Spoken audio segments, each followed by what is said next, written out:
नमस्कार साथियों, स्वागत है आपके अपने YouTube चैनल शिक्षा सबको education to all, a social and educational platform. साथियों, आज जो धमाका हुआ है, एसआई की भर्ती आई है, ऑलमोस्ट 3000 से ऊपर प्लस पोस्ट पे आई है। उसके बारे में आज हम लोग डिटेल में बात करेंगे। आप सब एक्साइटेड हैं और ये बहुत टाइम आप लोगों में वेट के बाद ये भर्ती आई, तो चलिए जानते हैं उस भर्ती के बारे में डिटेल। देखिए साथियों, जो भी यूनिफॉर्म लवर है, जो चाहता है कि मुझे यूनिफॉर्म वाली जॉब चाहिए, उनके लिए ये महीना बहुत अच्छा गया है। आपको पता है इस महीने में यूपीएसआई की भर्ती आ चुकी है, आपकी बिहार दरोगा की भी भर्ती आई है, एमपी एएसआई सूबेदार की भी भर्ती आ गई है, और रिसेंटली कल ही आपको पता है कि दिल्ली एसआई की भी भर्ती आपकी आ चुकी है। तो आज हम पूरे वीडियो में इस जो दिल्ली की जो भर्ती है, दिल्ली एसआई की, एसआई की and central forces sub inspector की जो भर्ती, उसी के बारे में जो भी छोटे बड़े पॉइंट्स हैं उस पर आज डिटेल में डिस्कस करेंगे, जिससे आपके सारे जो डाउट्स हैं वो क्लियर हो जाए। ठीक है साथियों, तो बढ़ते हैं आज की भर्ती के बारे में। साथियों, अब बढ़ने से पहले आपके 2 सेकंड का टाइम हम लोग चाहेंगे। आप इस वीडियो को आप लाइक एंड सब्सक्राइब कर दें, क्योंकि हम यहाँ पे सारा regularly daily current affairs, weekly current affairs and monthly current affairs से रिलेटेड वीडियो बनाते रहते हैं और ग्रुप में पीडीएफ शेयर करते रहते हैं। यहाँ पे जो भी एग्जाम रिलेटेड इम्पोर्टेंट एमसीक्यूज होते हैं, उसका हम लोग क्यूज अपने टेलीग्राम चैनल पे चलाते रहते हैं। ठीक है, तो ये हमारा सर नीचे आप देख रहे होंगे टेलीग्राम शिक्षा सबको, ये हमारा टेलीग्राम चैनल है, जिसका लिंक हम इस वीडियो के डिस्क्रिप्शन में दे देंगे, तो आप वहाँ से जाके ज्वाइन कर लीजिएगा।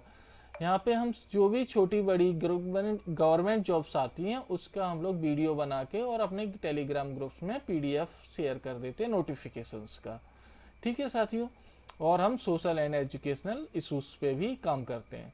तो ये तो हो गया हमारा यूट्यूब चैनल के बारे में। अभी इस यूट्यूब चैनल थोड़ा सा आपको साइज में छोटा है, तो आपके सपोर्ट की ज़रूरत है। आप इसको लाइक ज़रूर कर दीजिएगा, जिससे ज़्यादा से ज़्यादा लोगों के पास नोटिफिकेशन पहुँचे और सबको इसका बेनिफिट हो जाए। चलिए साथियों, अब बढ़ते हैं अपने आज के वीडियो की तरफ। तो देखिए साथियों, 2 इम्पोर्टेंट भर्ती आई हैं आज, आपको बताते हैं कि कौन कौन सी भर्ती आई है। तो एक सब इंस्पेक्टर इन दिल्ली पुलिस में आई है, दूसरा आई है सीएपीएफ में, सेंट्रल आर्म्ड पुलिस फोर्स में। आपकी 2 भर्ती इंपॉर्टेंट, बहुत बड़ी बड़ी भर्ती आई हैं। दोनों का जो एग्जाम जो डेट्स है फॉर्म सबमिशन का, वो कल ही नोटिफिकेशन आया था 26 को, और इस 26 तारीख से ही आपका फॉर्म फिलिंग स्टार्ट हो चुकी है। और कब तक, कितने दिन तक होगी? ऑलमोस्ट 21 दिन का टाइम दिया गया है। 26 सितंबर से 16 अक्टूबर तक आपको ये फॉर्म भरने का टाइम दिया गया। लास्ट डेट क्या है आपको फॉर्म भरने का? जो लास्ट डेट है अपना फॉर्म भरने का और रिसिप्ट का, वो है 16 अक्टूबर। और टाइम क्या है अपना? 11 PM तक आप इसको भर सकते हैं, रात को 11 बजे तक आपका फॉर्म भर सकते हैं, 16 तारीख तक। फी पेमेंट का लास्ट डेट क्या है आपका? 17 अक्टूबर का फीस पेमेंट का लास्ट डेट है। ठीक है, आपका जो करेक्शन विंडो है आपका, ठीक है, वो कब से कब तक ओपन रहेगा? तो अपना करेक्शन विंडो 24 तारीख से ओपन हो जाएगा, और कितना? 26 दिन तक। इसमें 3 दिन का टाइम दिया गया, और आपका क्लोजिंग टाइम सेम है आपका, कितना? 11 बजे, रात के 11 बजे तक है। ठीक है, और ये कंप्यूटर एग्जाम का पैटर्न कैसा होने वाला है देखिएगा। तो ये कंप्यूटर बेस्ड एग्जाम होगा, सीबीटी एग्जाम होगा, और इसका डेट भी आपको यहाँ पे आप देख पा रहे होंगे। यहाँ पे आप प्लीज आप एक बार ध्यान दीजिएगा, तो इसका डेट भी यहाँ पे दे रखा है। क्या डेट दे रखा है आपका? टेंटेटिव डेट दे रखा है, या नवंबर में या दिसंबर में। तो हार्डली आप पकड़ के चलेंगे तो 1 महीना, और ज्यादा से ज्यादा आपको पकड़ेंगे तो 1-1.5 महीने का इन्होंने सिर्फ टाइम दिया हुआ है आपको। ठीक है, फॉर्म भरने के बाद में, और मैक्सिमम आप 2 थे। ठीक है, तो आप फॉर्म भरने में अगर आपको कोई भी प्रॉब्लम आती है, तो आप यूट्यूब से तो आप वीडियो देखते ही रहते हैं, पर आपको मैं एक गाइड करूंगा कि आप ऑथेंटिक, अगर कोई भी इशूस आपको आ रहा है, तो ऑथेंटिक जानकारी लेने के लिए इन्होंने अपना एक नंबर शेयर कर रखा है, टोल फ्री नंबर है। आप इस नंबर पे अपना बेझिझक आप कॉल करके, कुछ भी आपको इशू आ रहा है फॉर्म भरने से रिलेटेड, तो आप फ़ोन करके अपना यहाँ से जानकारी ले सकते हैं।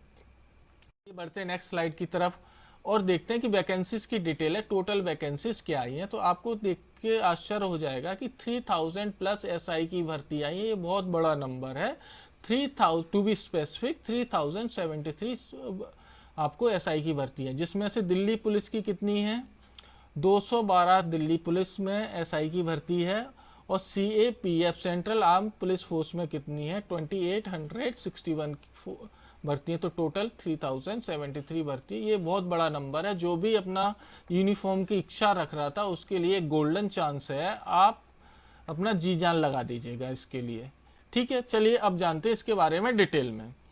तो सब इंस्पेक्टर दिल्ली पुलिस में जो कि एग्जीक्यूटिव ब्रांच में है, वो कितनी वैकेंसीज हैं, तो 142 वैकेंसी आ रखी। किसकी, मेल्स के लिए पोस्ट 142 है। ठीक है, इसमें 10% डिपार्टमेंट कैंडिडेट के लिए रिजर्वेशन है, तो कितना हो जाएगा, 14 पोस्ट उनके लिए रिजर्व्ड है। चलिए बात करते हैं सब इंस्पेक्टर किसकी, फीमेल की। ठीक है, किसमें, दिल्ली पुलिस एग्जीक्यूटिव में ही है 70। तो इस तरीके से 140 प्लस 70 प्लस करते हैं तो कितनी 212 पोस्ट हो गई किसकी, दिल्ली पुलिस में एग्जीक्यूटिव ब्रांच में एसआई की। ठीक है, अब बात करते हैं सीएपीएफ की, सेंट्रल आर्म पुलिस फोर्स में कितनी है सब इंस्पेक्टर जीडी की वैकेंसी टोटल कितनी है, 2861 है। 10% देखिए यहाँ पे आप देख पा रहे होंगे, जो भी एक्स सर्विसमैन है। एक्स सर्विसमैन कौन कौन से हो, किस किस 3 आर्म फोर्सेस के हैं, किसके, आर्मी के, नेवी एंड एयरफोर्स के। इनके लिए कितना है, 10% का रिजर्वेशन है। 2861 का कितना हो जाता है आपको, 286 सीट्स इनके लिए रिजर्व है। किस किस रिजर्व फोर्स में हम लोग जाएंगे, तो ये 5 यहाँ पे दे रखा है, इनके लिए भर्ती आई है। सीआरपीएफ के लिए, बीएसएफ के लिए, आईटीबीपी के लिए, सीआईएसएफ के लिए एंड एसएसबी के लिए। यहाँ पे आपका ये वैकेंसीज आ रखी है। चलिए बढ़ते हैं, आपको सैलरी ब्रैकेट की बात करते हैं। सैलरी कितनी दे रखी है इन्होंने, तो सैलरी बता रखी है 35,400 से लेके कितनी सैलरी होगी, तो 1,12,400 आपकी सैलरी रहेगी। किसके लिए, दोनों के लिए, चाहे वो दिल्ली पुलिस एसआई की हो या फिर अपना सब इंस्पेक्टर सीएपीएफ की हो, तो सबकी वैकेंसी। ठीक है, ये रहेगी। तो ये दे रखा है ये कितनी, लेवल 6 की वैकेंसी है। ठीक है, लेवल 6 यहाँ पे रहेगा। आप यहाँ पे एक चीज इंपॉर्टेंट है कि ये ग्रुप बी की वैकेंसी है, यहाँ पे लिख रखा है ग्रुप बी की वैकेंसी, बट नॉन गैजेटेड है। ठीक है, सेम बात करते हैं अब sub inspector male and female, in Delhi police की बात करते हैं सब इंस्पेक्टर की। तो सैलरी, ये भी लेवल 6 की वैकेंसी है, सैलरी भी सेम है। ओनली डिफरेंस क्या है कि ये किसकी है, ग्रुप सी की वैकेंसी है और ये ग्रुप बी की वैकेंसी है। Except everything is same as related to salary. ठीक है, आगे बढ़ते हैं। अब देखते हैं एज, अपना एज के बारे में देखते हैं, एज लिमिट के बारे में। तो एज हम लोग देखते हैं, तो एज का पहली बात तो 2 चीज ध्यान रखना है कि आपकी जो एज है, मैं यहाँ पे पहले लिख देता हूँ फिर वहां पे देख के बता दूंगा आपको। 20 से 25 साल के बीच में होनी चाहिए आपकी एज। ठीक है, जो कट ऑफ डेट रहेगी इन्होंने बता दिया है, वो कितनी है, 1 अगस्त 2025 तक आपकी काउंट होगी सारी चीजें। और जो आपका बर्थ होना चाहिए वो कब होना चाहिए, 2000 से, जो है आपका 2000 से पहले का नहीं होना चाहिए, और 2005 के बाद में आप बोर्न नहीं होने चाहिए। ये कंडीशन है। ये तो कंडीशन कब है, नॉर्मल कंडीशन है। इसके बाद आपको एज में रिलैक्सेशन मिलेगा, किसी में 35 साल भी एज हो जाएगी, किसी में 40 साल है। तो उसके बारे में हम लोग अब डिटेल में जानने वाले हैं। ठीक है, तो अब यहाँ से हम लोग देखते हुए चलते हैं एडवर्टाइजमेंट में क्या लिखा हुआ। तो एडवर्टाइजमेंट में ये तो कट ऑफ डेट दिया है, जो मैंने आपको बता चुका हूँ। कट ऑफ डेट क्या है, 1 अगस्त 2025 दिए रखा है। ठीक है, और यहाँ पे आपको बता रखा है कि जो आप इससे पहले 2 अगस्त 2020 से पहले आप पैदा नहीं होने चाहिए, बोर्न नहीं होने चाहिए। ये यूआर कैटेगरी के बारे में बात हो रही है, और आप इससे पहले बोर्न नहीं होने चाहिए, और 1 अगस्त 2025 के बाद में भी आप बोर्न नहीं होने चाहिए। तो एज कितना हो गया, ये 20 ईयर्स से 25 ईयर के बीच में आप होने चाहिए। ठीक है साथियों, इसके बाद में आप बोर्न नहीं होने चाहिए। चलिए बात करते हैं हम यहाँ पे एज रिलैक्सेशन के बारे में। देखिए SC ST कैंडिडेट के लिए 5 ईयर का रिलैक्सेशन है, तो कितना हो जाएगा, 25 + 5 30 ईयर्स हो गई। ठीक है, OBC के लिए कितना रिलैक्सेशन है, 3 ईयर्स का, तो 25 ईयर्स + 3 ईयर्स कितना हो जाता है, OBC की कैंडिडेट 28 ईयर्स तक आप एलिजिबल हैं फॉर्म भरने के लिए। चलिए आगे बात हम लोग करते हैं यहाँ पे कि अगर कोई विडोस है, डाइवोर्स वुमेन है, या जुडिशियली सेपरेटेड है और अभी तक रीमैरिड नहीं हुई है, ये कंडीशन तो उन्होंने रख दी है कि रीमैरिड नहीं होनी चाहिए, तो आपको कितने साल तक का फॉर्म भर सकती हैं, 35 ईयर्स तक आप फॉर्म भर सकती हैं। सेम क्या है SC ST के केस में क्या है कि आपका भी अगर रीमैरिड नहीं हुई है तो आप कितने तक 40 ईयर्स तक फॉर्म भर सकती हैं। यहाँ पे सिर्फ 5 साल का डिफरेंस हो गया। जो UR की डाइवोर्स वुमेन है उनका 35 साल है और SC ST के लिए इन्होंने 40 साल कर दिया। ठीक है, अब बात करते हैं हम लोग, ये हो गया अपना एज एलिजिबिलिटी के बाद में। अब हम लोग बढ़ते हैं आगे और देखते हैं कि एप्लीकेशन फीस क्या रहेगी। ठीक है, तो एप्लीकेशन फीस UR कैंडिडेट के लिए कितनी है, 100 रुपीज़ है। और इसमें किसी को बिल्कुल भी जीरो फीस देनी है, वो किस किस को देनी है, जिसको मतलब जीरो फीस मीन्स कोई फीस नहीं देनी है। SC कैंडिडेट होगा, शेड्यूल ट्राइब का कैंडिडेट होगा या एक्स सर्विसमैन होगा, आपको कोई भी फीस नहीं देनी है, यू आर एग्जम्प्टेड। ठीक है, आगे बढ़ते हैं। तो फीस कैसी भरनी है, ऑनलाइन भरनी है, चाहे भीम ऐप से आप भर सकते हैं, UPI से, बैंक नेट बैंकिंग से, या वीज़ा मास्टर कार्ड्स जो आपके होते हैं डेबिट और क्रेडिट कार्ड से आप फीस भर सकते हैं। ठीक है, फीस भरने की जो लास्ट डेट है वो कितनी है, आपकी 17 तारीख है, 17 अक्टूबर तक आप फीस भर सकते हैं। ठीक है, अब इसमें आपको बता रखा है कि अगर आपने फॉर्म पूरा भर दिया पर फीस पेमेंट नहीं की है तो वो एप्लीकेशन कैसी मानी जाएगी, 100 रुपीज़ फीस, तो application will be treated as incomplete और आपका फॉर्म क्या हो जाएगा, रिजेक्टेड हो जाएगा। ठीक है, दूसरी चीज़ क्या है कि आपका अगर आपने फीस भर दी है, फिर भी वो आपका स्टेटस दिखा रहा है कि फ़ी पेंडिंग दिखा रहा है, तो आपको क्या करना है, आपके लॉग, ये देखिए यहाँ पे आपको इतना बारीक में कोई नहीं बताएगा, लॉगिन स्क्रीन पे आपको जाना है। ठीक है, यहाँ पे आप देख पा रहे होंगे पेमेंट स्टेटस का, यहाँ पे एक लिंक मिलेगा, इस पर क्लिक करके आप अपना पेमेंट अपडेट कर सकते हैं। ठीक है, ये तो सेम है कंडीशन कि आपने फीस भर दी है तो आपके रिफंडेड नहीं होगी। ठीक है, सारा चीज़ें, इसका कोई ज़्यादा इंपॉर्टेंट नहीं। चलिए हम बात करते हैं process of filling application form. Application form किस तरीके से भरना है, तो आपको एप्लीकेशन भरना है, देखिए 2 साइट है, पहले तो आप इसमें कंफ्यूज नहीं होना है। एक साइट है ssc.gov और एक है ssc.ni। ये क्या है, ओल्ड साइट है और ये क्या है, न्यू साइट है, ये न्यू साइट है। ठीक है, तो आपको किससे भरना है, वन टाइम रजिस्ट्रेशन किससे करना है, आपको इस वाली साइट से करना है। अगर आप इससे करते हैं तो वो साइट पे फंक्शनल नहीं होगा। ठीक है, तो आपको न्यूज़ साइट से आपको भरना है। ठीक है, और वेबसाइट क्या है, ये वेबसाइट का लिंक दे रखा है, इस पे जाके आपको भरना है। दूसरा क्या हो सकता है, आपको फॉर्म भरने के लिए आपको सारे फॉर्म, तो एक तो ऑनलाइन भरना है, इन्होंने सीधा बता दिया है कि आपको फॉर्म किस तरीके से भरना है, ऑनलाइन फॉर्म भरना है। कहाँ पे जाना है, SSC की साइट में, SSC.gov पे। अगर आप मोबाइल से भरना चाहते तो आपके पास एक अच्छा बेस्ट ऑप्शन है, इन्होंने मोबाइल ऐप भी दे रखा है, myssc.mobile एप्लीकेशन से आप फीस भर सकते हैं। इन्होंने एक बहुत इंपॉर्टेंट बात बताई है, इसको सारे साथी एक बार नोट कर लेना है आपको, ये क्यों इंपॉर्टेंट है। इन्होंने कहा है कि आपको जो है अपना ऑथेंटिकेशन के लिए क्या करना है, OTP, आधार बेस्ड पे OTP जनरेट करना है। अगर आप आधार से OTP जनरेट करते हैं तो उन्होंने क्या बताया है आपको कि अगर आपका देखिए सिग्नेचर हो, फोटोग्राफ हो, सिग्नेचर हो या फिर सिग्नेचर हो, और वो क्या है कि अगर प्रिस्क्राइब फॉर्मेट में नहीं है, जैसा उन्होंने बोला है कि इतने KB का आपका फोटो होना चाहिए, उस तरीके से नहीं है, या इस डेट के बीच में, इस डेट के बीच में होना चाहिए। ठीक है, इस तरीके का नहीं है, सिग्नेचर आपका सही से आया नहीं है, तो भी आपका कोई इशू नहीं होगा। ठीक है, तो ये आपका बेस्ट चीज़ है, तो आपको प्रीफर करना है। ठीक है, कौन सा, आधार से। और एक दूसरा क्या बताया, देखिए आपको एग्ज़ाम टाइम पे, एग्ज़ाम हॉल में आपको ओरिजिनल फोटो वैलिड ID आपको प्रोड्यूस करने की ज़रूरत नहीं है। ठीक है, ना कोई कलर फोटोग्राफ आपको प्रोड्यूस करने की ज़रूरत है। ठीक है, ऐसा क्यों है, क्योंकि इन्होंने यहाँ बता दिया है कि एप्लीकेशन में ही ऐसा फंक्शन है, वो रियल टाइम आपका फ़ोटो कैप्चर करेगी।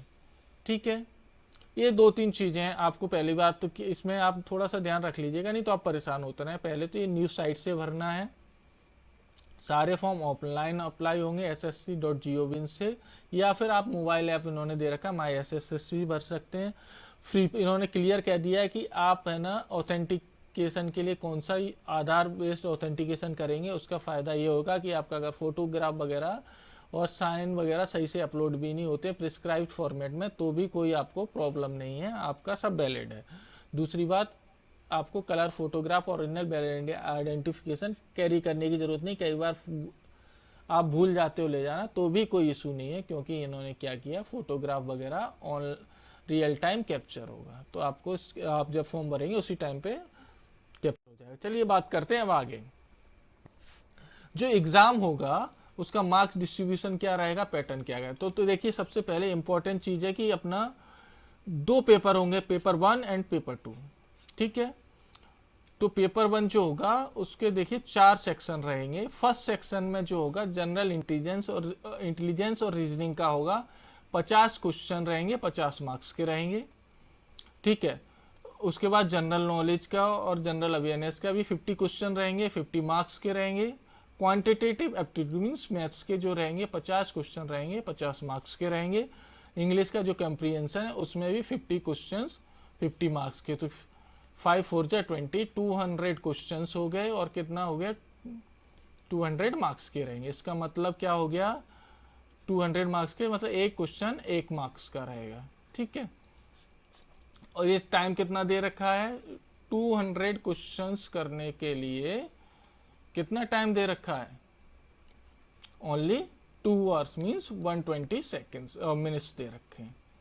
मीन्स एक क्वेश्चन करने के लिए और 36 से 40 सेकेंड के बीच में ही टाइम दिया गया। तो आपको अपना स्पीड अभी से ही इम्प्रूव करके चलना पड़ेगा। ये तो हो गया पेपर फर्स्ट की बात है, इसमें 2 पेपर होंगे। दूसरा रहेगा इंग्लिश का रहेगा, ठीक है। उसमें भी क्या रहेगा, 200 क्वेश्चंस रहेंगे। इंग्लिश में क्या रहेगा, English language and comprehension. Language में क्या आएगा, यहाँ पे आपकी ग्रामर चेक होगी, लैंग्वेज में ग्रामर, और कॉम्प्रिहेंसिव में तो आपको पता है पैसेज और पैसेज से रिलेटेड क्वेश्चंस आएंगे।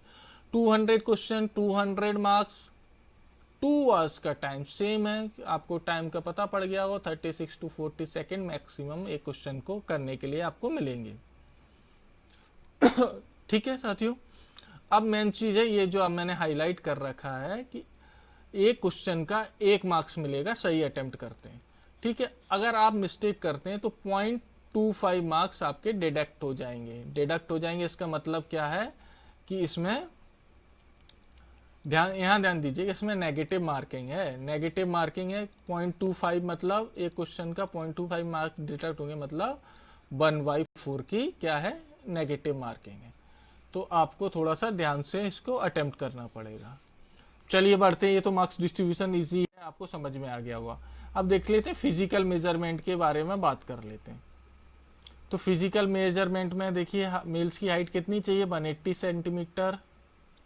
चेस्ट अनएक्सपेंडेड बिगर फ्लाई कितना है, 80 सेंटीमीटर, और इसमें कितना चाहिए, 85 सेंटीमीटर। वन मीन्स फुलाने और नहीं फुलाने में अगर आपका 82 है सपोज कीजिएगा, तो फुलाने के बाद कितना डिफरेंस चाहिए आपको, +5 मीन्स 87 चाहिए, ठीक है। आप समझ गए होंगे, इसका मतलब ये नहीं है कि अगर आपका 86 है तो आपको फुलाना ही नहीं, आपको जो डिफरेंस है वो 5 का मेंटेन करने के चलना है। तो अगर आपका 86 है तो ये आपके फुलाने के बाद 91 होना चाहिए, जितना मैं समझाऊँ, ठीक है। तो ये आपको करके चलना है। अब देखिए 170 तो नॉर्मल कैंडिडेट्स के लिए हो गया। जो कैंडिडेट हैं जो स्पेशल एरियाज में, जैसे कुमाऊं हिमाचल मीन्स पहाड़ी एरियाज से जो बिलोंग करते हैं, उनके लिए हाइट का कितना दे रखा है, 165 हाइट होना चाहिए। चेस्ट में कोई रिलैक्सेशन नहीं, 80 एंड 85 है। All female candidate, all male candidate जो SC से हैं उनकी हाइट में कितना है, as belonging to schedule tribe से हैं, ST, ध्यान दीजिएगा ST है ये, शेड्यूल ट्राइब से, उनको 162 चाहिए। और सीने में देखिए डिफरेंस तो सेम चाहिए आपको, चाहे किसी भी कैटेगरी से, 5 का डिफरेंस चाहिए फ्लाई और बिगर फ्लाई में, मीन्स एक्सपेंडेड एंड इसमें। तो इनको 77 चाहिए, +5 करेंगे तो 85 का आपको चाहिए, ठीक है। देखिए मेन इंपॉर्टेंट चीज़ है कि female candidate except those listed in, ठीक है। और फीमेल्स के लिए सबसे बेस्ट चीज़ है कि आपको तो चेस्ट मेजरमेंट से रिलैक्सेशन है, ठीक है। आगे बढ़ जाते हैं नेक्स्ट पे। ये फिजिकल इंड्योरेंस टेस्ट, मतलब शारीरिक आपकी क्षमता नापी जाएगी कि क्या है, ठीक है। तो ये फिजिकल इंड्योरेंस टेस्ट है। आप इसको पीईटी आप बोलते हैं। ठीक है, तो मेल्स के लिए देखिए 2 तरीके की रेस होगी। एक तो होगी शॉर्ट रेस जिसमें आपकी स्पीड चेक की जाएगी, वो कितने 100 मीटर की है and you have to complete in 16 seconds. कितने 16 सेकेंड्स में आपको कंप्लीट करना है। ये किसकी बात चल रही है? मेल्स की। ठीक है, फीमेल्स की आगे बताएंगे। दूसरी होगी आपकी एक लंबी रेस होगी जो कि 1.6 किलोमीटर की है, जो कि आपको कितने टाइम में करना है? 6.5 मिनट में करना है। ठीक है, लॉन्ग जंप आपको करना है कितना? 3.5 मीटर की लॉन्ग जंप करना है, जिसके लिए 3 चांसेस मिलेंगे। ठीक है, जो भी बेस्ट होगा वो आपका कंसीडर हो जाएगा। हाई जंप कितना करना है? 1.2 मीटर, इसमें भी आपको 3 चांसेस मिलेंगे। शॉर्ट पुट फेंकना है कितने पाउंड का? 16 पाउंड का। कितना? 4.5 मीटर फेंकना है, इसके लिए भी आपको 3 चांस मिलेंगे। तो आई होप ये क्लियर हो चुका है। चलिए बात करते हैं फीमेल कैंडिडेट्स के लिए। आपको भी कितना करना है? 100 मीटर की रेस होगी, बट इसमें आपको 2 सेकंड का ज़्यादा टाइम दिया, आपको 18 सेकंड में करना है। आपको बस यहाँ पे डिफरेंस क्या है कि वहाँ पे जो मेल्स कैंडिडेट थे उनका कितना था? 1600 मीटर की दौड़ थी। आपको उसका आधा दौड़ना मीन्स 800 मीटर दौड़ना है आपको, और कितना? 4 मिनट्स में दौड़ना है। ठीक है, आपको जो लॉन्ग जंप है आपको 3.7 मीटर की करनी, इस आपको 3 चांसेस मिलेंगे। एंड हाई जंप भी आपको सिर्फ कितना करना है? 0.9 मीटर करना है, इसके लिए भी आप 3 चांसेस मिलेंगे। ये तो हम लोगों ने कोशिश की है कि आपका सारा जितना डिटेल में है, हम लोगों ने कोशिश की है कि आपका सारे छोटे से बड़ा डाउट क्लियर करने की कोशिश। फिर भी अगर कुछ छूट गया हो और आप उस पर क्लैरिफिकेशन चाहते हो तो इस वीडियो के कमेंट बॉक्स में आपका अपना क्वेश्चन लिख के क्लियरली और कमेंट कर देना। मैं कोशिश करूँगा कि आपका कमेंट में ही आंसर देने की। इन केस आपके ज़्यादा कमेंट आते हैं और मुझे लगता है कि ज़्यादा टॉपिक्स पे डाउट है या कुछ ज़्यादा पॉइंट्स छूट गए हैं, तो उसके लिए फिर एक सेपरेट वीडियो बना के भी हम लोग क्लियर कर देंगे। ठीक है साथियों, आई होप सबको क्लियर हो गया होगा। साथियों, आपका ये वीडियो देखने के लिए बहुत बहुत धन्यवाद। आपसे यही एक्सपेक्टेड है कि आप इसको लाइक एंड सब्सक्राइब करें, जिससे ज़्यादा से ज़्यादा लोगों पे ये हमारा वीडियो पहुंच सके। ठीक है, और आगे के अपडेट और गवर्नमेंट अपडेट के लिए आप हमारे साथ जुड़े रहें। और ये हमारा टेलीग्राम चैनल है, आप उसका लिंक हम लोग वीडियो के डिस्क्रिप्शन दे रहे हैं, आप उसको वहाँ से ज्वाइन कर ले। इस वीडियो की भी PDF हम लोग डाल देंगे, और जो ऑफिशियल नोटिफिकेशन है वो भी 3 से 4 घंटे के बाद में आपको हम लोग ग्रुप में शेयर कर देंगे। ठीक है साथियों, वीडियो देखने के लिए आप सभी साथियों का धन्यवाद। Thank you for watching.